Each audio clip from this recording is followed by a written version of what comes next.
question of polygamy. So there's a Protestant pastor who has just come out saying that he has 2 wives. Mike Winger is opposing it, saying this man is disqualified from ministry. Mike Winger is a Protestant. Scripture twisting so he can have sex with multiple women, he says.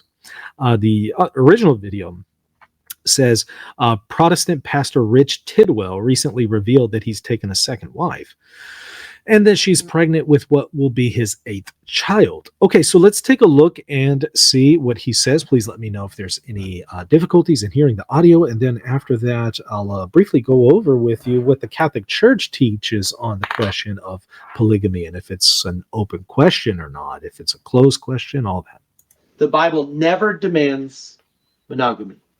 God never demands it. The Bible never prohibits polygyny. And to the shock of many, God compares David's lawful marriages, plural, with his unlawful union with Bathsheba in order to indicate that he had done the wrong thing. Moreover, in 2 Samuel 7 and 8, God explicitly states, I gave your masters wives to you. Let's go and read. But unfortunately for the monogamy-only crowd, that's the only thing lawful in God's eyes, God gives David wives and then uses it as his arguing point for why what David did was so wrong. In other words, you already had lawful wives. Why would you take someone else's wife? If you took just a moment, you would study this out and see that not only does God not sin, but by him giving David wives, it shows you that that is not sin, because God doesn't sin. And you go, well, it's different now. The scriptures say, I, the Lord, do not change. Marriage law doesn't change. God's law regarding marriage doesn't change.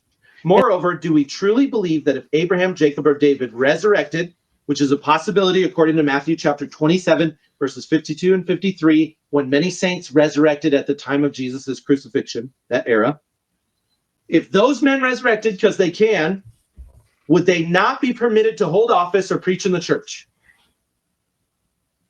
Do we really believe that Paul, in one verse, is just disqualifying all the patriarchs who are prophets and elders from being prophets and elders anymore? They're now disqualified.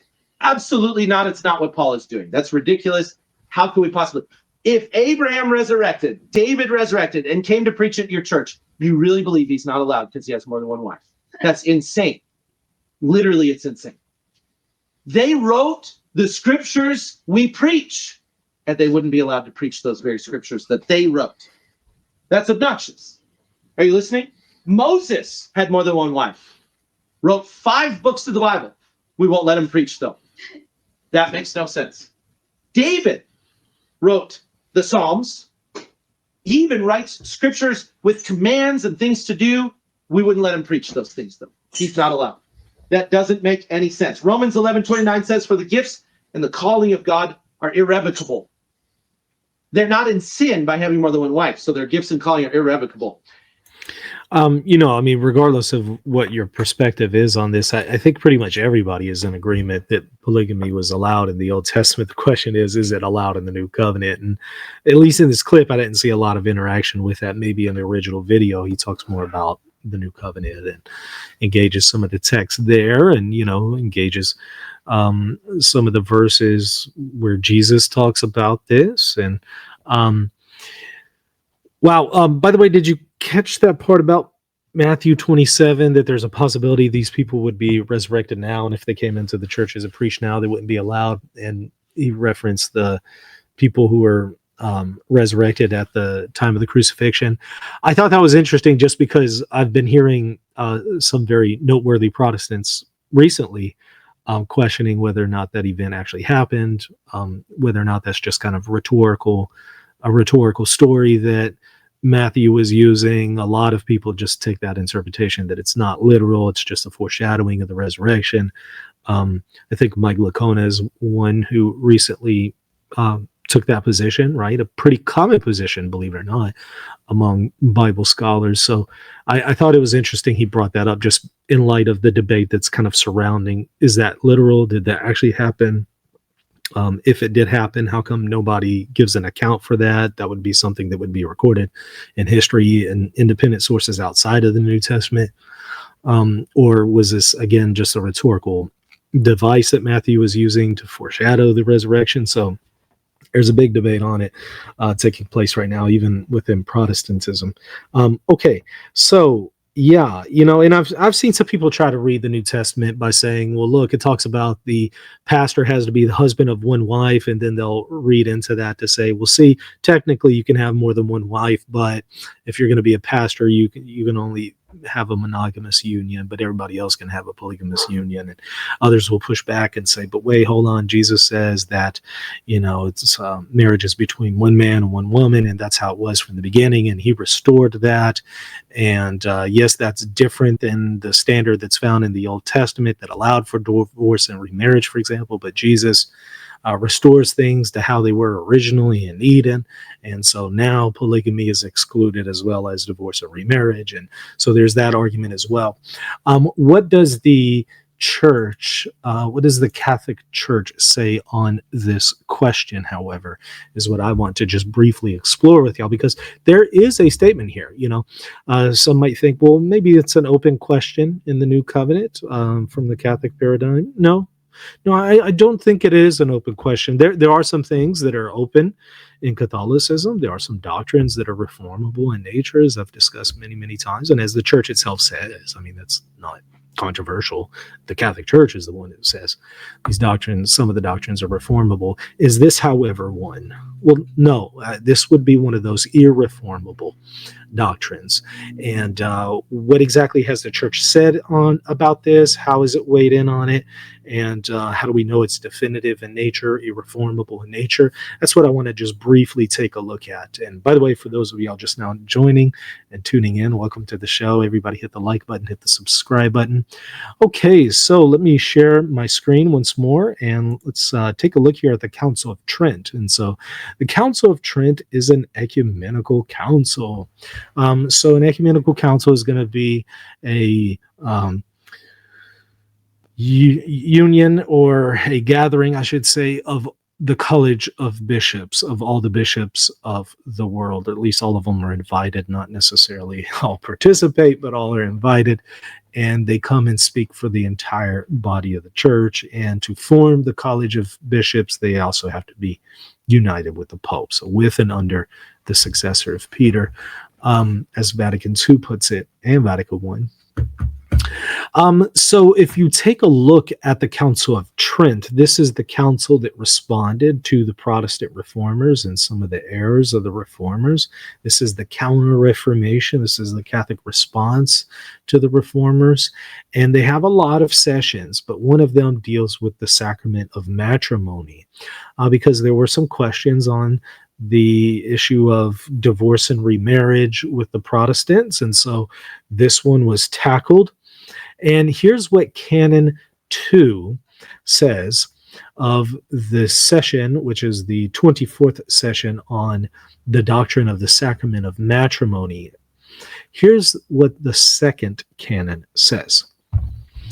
If anyone saith, so if you hold to the position that it is lawful, that is allowable, for Christians to have several wives at the same time, and that this is not prohibited by divine law, let them be anathema. Now notice divine law.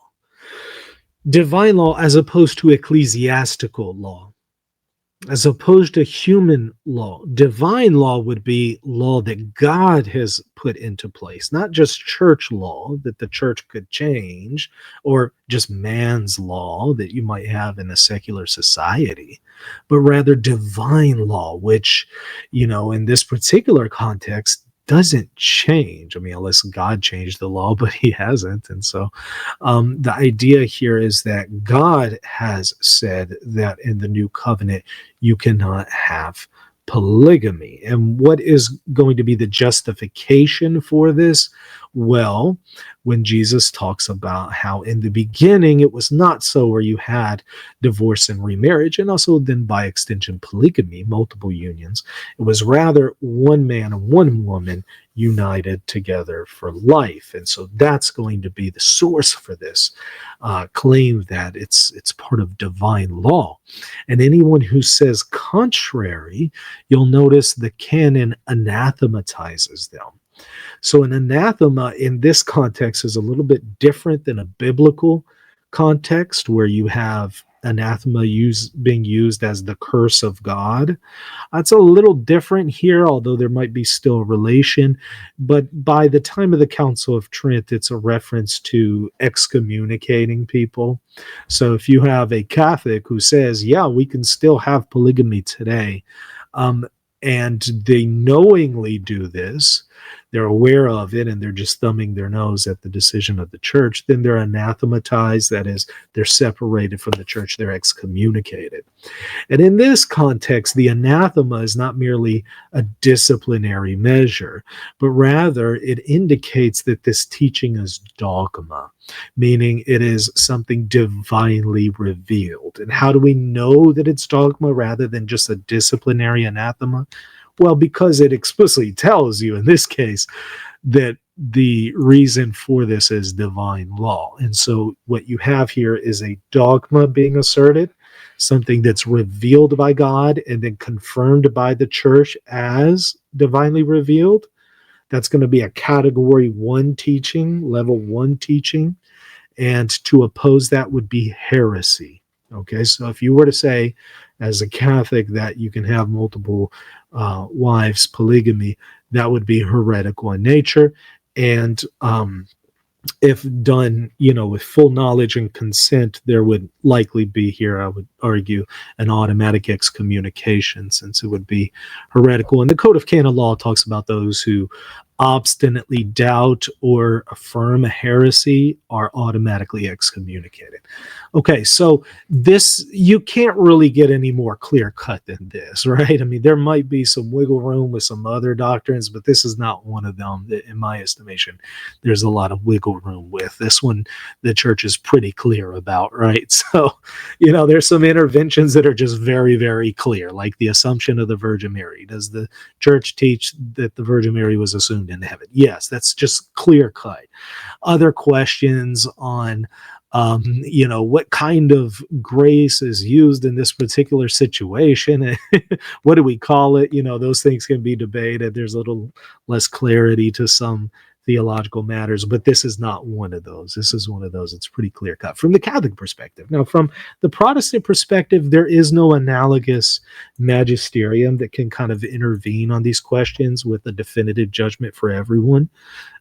So it is kind of still an open question for various Protestants because there is no definitive magisterium. So it's just going to vary based upon whatever confession the particular Protestant community holds to, and if that confession is weighed in on it, or if it's not a confessional Protestant body, it will just depend on each person individually and their own opinion. And so you might see a good bit of diversity there. Interestingly, the question of polygamy, there's supposed to be a document coming out within just a few days by the Dicastery for the Doctrine of the Faith. This is the doctrinal arm of the Catholic Church at the Vatican. And it's going to touch on the question of polygamy. Why? Because there are some African Christians who engage in polygamy, and they come into the church, and there's kind of a question on how to deal with them. And so that's going to be addressed in the document from what we understand. And as soon as it does, I will cover it with y'all. But what you want to do is hit that like button and hit the subscribe button and hit the bell for notifications so you know when I go live and I cover that. Now, if you're not familiar with my background, my expertise is in theology. I teach courses on the Catholic magisterium, the teaching authority of the church. And so if you want to learn more about how the magisterium operates, whether you're a Catholic or not, whether you just want to advance your educational knowledge on the question, or you want to help understand your faith better, whatever your perspective is, do consider going to rtcourses.com, where I sell a lot of my lectures that I teach at the university level. And consider getting this lecture that I'm going to be delivering in 2 weeks on November 22nd at 12 p.m. Central. And if you can't attend the session virtually live, that's fine. Once you purchase the course, you always have access to it. And these are lectures I'm going to be going on the question of, can Catholic doctrine change?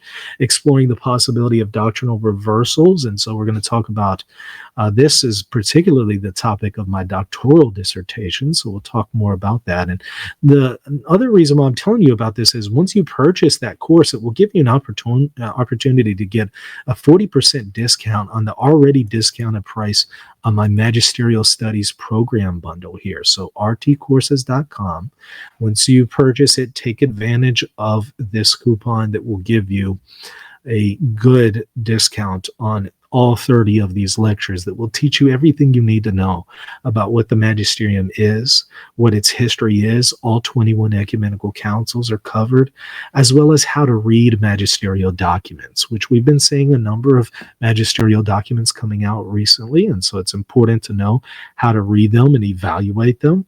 So go to rtcourses.com to get access to those resources. And again, I would greatly appreciate you hitting the subscribe button. And if you appreciate the content of this channel and you want to go an extra step and help me out in providing this content to everyone for free, as I do every day with these live streams, consider supporting me on Patreon at patreon.com/reason and theology.